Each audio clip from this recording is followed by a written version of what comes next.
السلام عليكم، ازيكم عاملين ايه؟ يا رب تكونوا بخير ان شاء الله. النهارده هنعمل مع بعض الفطير المشلتت اللي محشي لحمه مفرومه، وكمان اللي هو وش بيتزا، وهقولك على كل التريكات اللي تخليه يطلع ناجح معاكي زي بتاع اشهر المحلات الفطاطري بالظبط. وكمان هنعمله في فرن البوتاجاز بتريكات بسيطه جدا، هيطلع معاكي التحفه والجمال ده.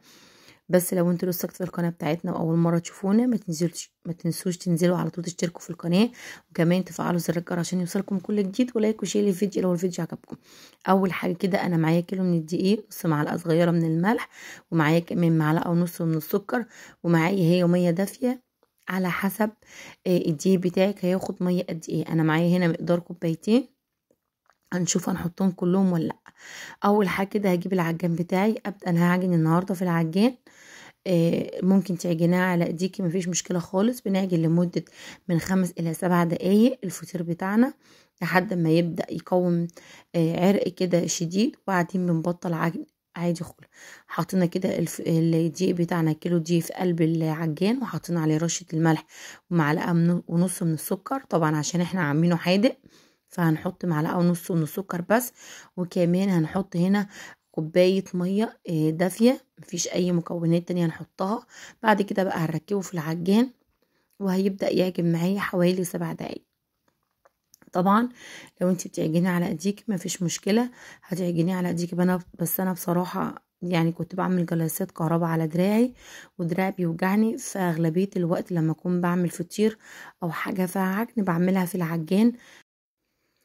ما ننساش كده واحنا ان شاء الله بنعجن نصلي على الرسول كده علشان الحاجة بتاعتنا تطلع حلوة. وفي صيغة جديدة انا عرفتها للصلاة على الرسول، يعني مميزة جدا، بتخليكي محدش يتوازي معاكي او يساوي معاكي الذكر بتاعك. الصيغة دي بتقول ايه؟ اللهم صل على سيدنا محمد وعلى آل سيدنا محمد، كما صليت على سيدنا إبراهيم وعلى آل سيدنا إبراهيم في العالمين إنك حميد مجيد، ملء ما خلق الله وعدد ما خلق الله وكمال ما خلق الله. شوفوا بقى لو احنا هنحصي او هنعد التلات حاجات دمت اللي هما ملء ما خلق الله وعدد ما خلق الله وكمال ما خلق الله، هنجمعهم قد ايه؟ فاحنا لو احنا هنقول اي ذكر نقول بنفس العدد ده، ملء ما خلق الله وعدد ما خلق الله وكمال ما خلق الله.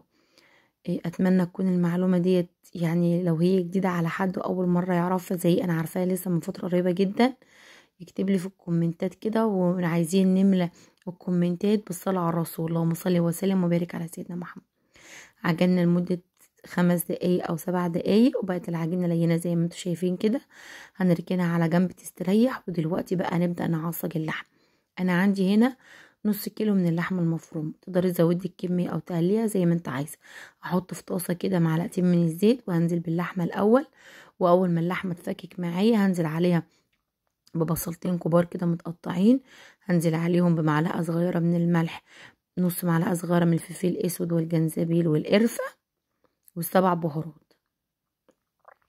عايزه تحطي توابل لحمه، عايزه تحطي مرقه دجاج، بتعزز الطعم، مفيش مشكله خالص.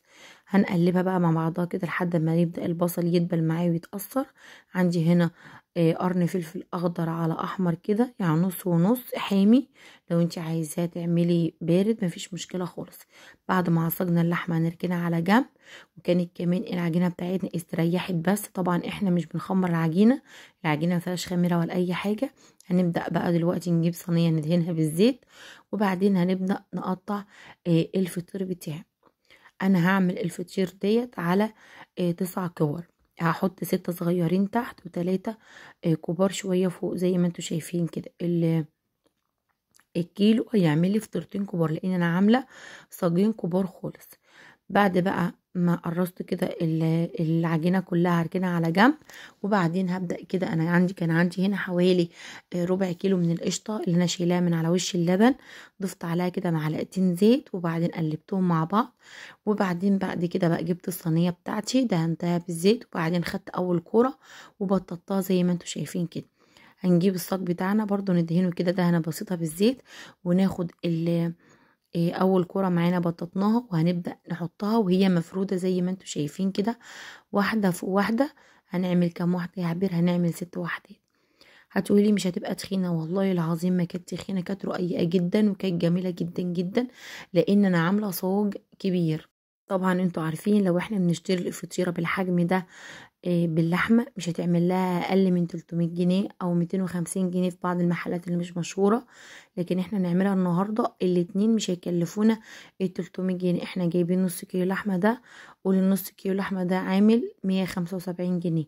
هو عامل اللي عندنا اللحمة ب 320، يعني النص كيلو عندنا عامل 160 جنيه. والدقيق والحاجات بقولي كمان نكمل 200 جنيه، هنعمل الفطيرتين دول ب200 جنيه، بأقل من سعر واحد. بعد بقى ما بطاط 6 رقات كده في كل صاج، بدأت كده افردهم لحد ما يساووا الصاج خالص، وبعدين خدت نص كمية اللحمة حطيتها في الفطيرة دي، ونص كمية اللحمة حطيتها في الفطيرة التانية. وبعدين بدأت دلوقتي بقى بطاط الرقاق اللي فوق، وما تخافيش لو اتقطعت منك ولا اي حاجة، مفيش مشكلة، كله في الاخر لما بيستوي بيمسك في بعضه كده وما بيبانش اي قطع ولا اي حاجه. هقفل بقى الاطراف بتاعه اللحمه كويس جدا، وادهنها برضو كده من القشطه اللي احنا عاملينها، ومننساش بنحط ما بين كل راق وراق قشطه. واحده كده هعملها وش بيتزا. عندي هنا فلفل الوان كان في الفريزر حطيته، وبعدين كمان حطيت هنا شرايح كده من الزيتون وهركنها على جنب. احط بقى الفطيره بتاعتي في الفرن، ودي طريقه التسويه. انا بشيل الصاجه اللي هي تحت خالص اللي هي السمراء، وبحط الشبكه ناحيه تحت الاسفل، وبعدين بدخل الفطيره بتاعتي على فرن عالي من تحت الاول، تبدا تستوي كده وتاخد لون. لو ما خدتش لون من فوق برفعها، ولع الشوايه تاخد لون وتطلع معاكم بالجمال اللي انتوا شايفينه ده. اما الوش بيتزا بحطها برضو بنفس الطريقه تستوي شويه، وبعدين اول ما جدها وش من فوق كده برش عليها الجبنه الموزاريلا، لان لو رشينا الجبنه الموزاريلا من الاول هتحمر معايا بسرعه والفطيره بتاعتي هتبقى لسه نيه. بصوا بقى ما شاء الله، لا رقيقه ولا اي حاجه، متماسكه وكمان جميله جدا. القاع بتاعها حلو قوي، والفطيره بتاعتنا نتيجتها تحفه.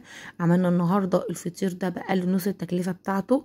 اتمنى يكون الفيديو عجبكم. لو عجبكم الفيديو ما تبخلوش على اختكم بلايك وكومنت حلو كده منكم. ربنا يديمكم نعمه في حياتي. دمتم في رعايه الله، والسلام عليكم.